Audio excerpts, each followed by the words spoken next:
Ron, I'll turn towards you because I think we touched on a lot of aspects between Erin and Paul. We talked about going from a reactionary mode to become preventative and proactive. We talked about the automation first approach. We talked about certain areas where AI ops is most applicable. But before we go too far into it, I wanted to ask you your perspective. You know, lot to read into the statements being made here. One is building a better experience through automation. But from an industry expert that is consulting these large organizations, where do you see, what do you think is needed to create a robust incident response plan, especially in today's world? How do you become resilient? If somebody says, like you said, is the company okay?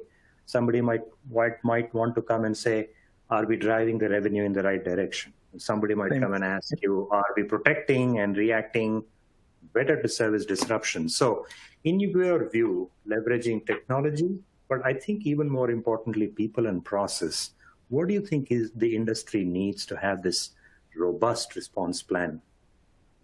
A short version of this is within ITIL, where they talk about maturity.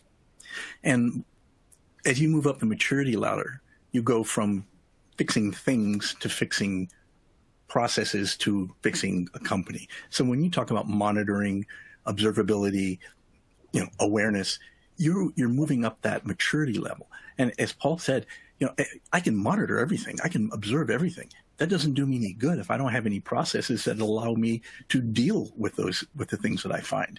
And both Dynatrace and xMatters provide tools that allow that to happen. But it does get complicated because there is no one ring. I wish there were one ring. I could become the richest guy in the world in about 15 seconds, but you can't. So what happens is you have silos. Even if we're talking about security, even if we're talking about servers or whatever type of monitoring that we're doing, how do you get the information to the right people? xMatters allows me to task people, give them the information they need. That information may have come from Dynatrace, but the major part is how do we take that observed information and what it means and turn it into a faster turnaround, fewer problems, and how do we use the automation and the AI to do that?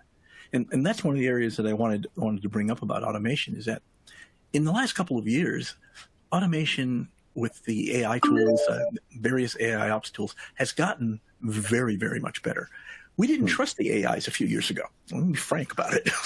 You're going to tell me that you're going to let the AI restart that server, but that's the server that we do, all of our business on.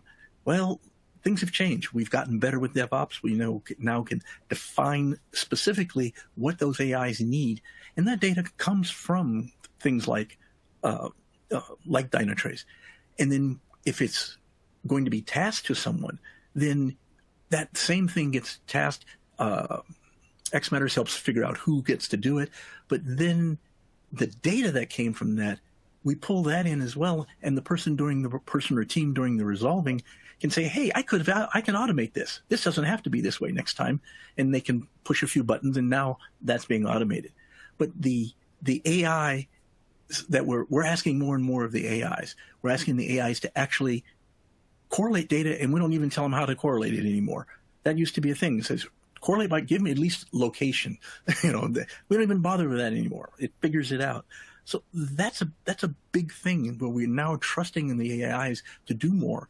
And so we're concentrating not just on the observability, but on is the business itself, are we aware of what is happening and what is going to happen within the business? Because the AIs can see the trends, and those are the areas that I'm pushing for with AI, looking for from all of the vendors in terms of AI, whether it is AI ops, whether it's observability, whether it's patch management, all of those things are part of ITOM. How are we going to use AI? And then one of the areas as these AIs get good at getting the things that we know are going on, such as a good hook with our ITS system, so we know that change is coming, or a good hook with our DevOps team. Oh yeah, we're gonna redo this. But then we have the one kind that I haven't found an AI that can do yet, And I'm hoping that someone looks at this, and that's the shadow change. Huh. That's the change that you don't know that happened. My typical example is you send someone to fix a problem. They move a Ethernet port from port 1 to port 8. Is that a big deal? Nah. Is it a change?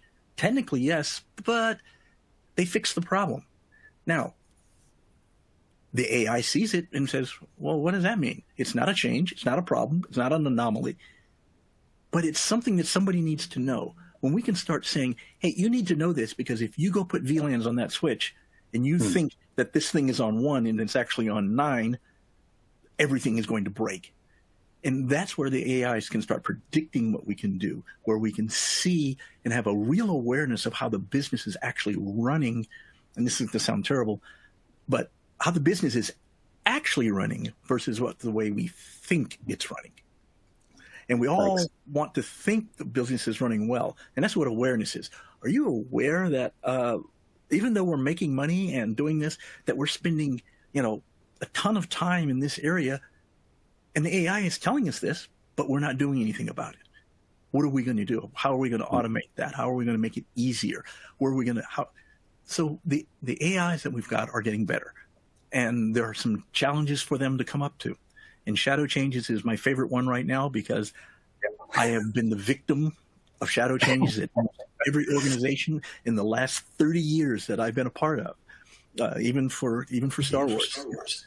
So it gets into these things like the AIs have to handle that, and even the tools like the Davis AI. Davis AI isn't quite there doing that yet, but it's going to. Why? Mostly because I asked you guys to.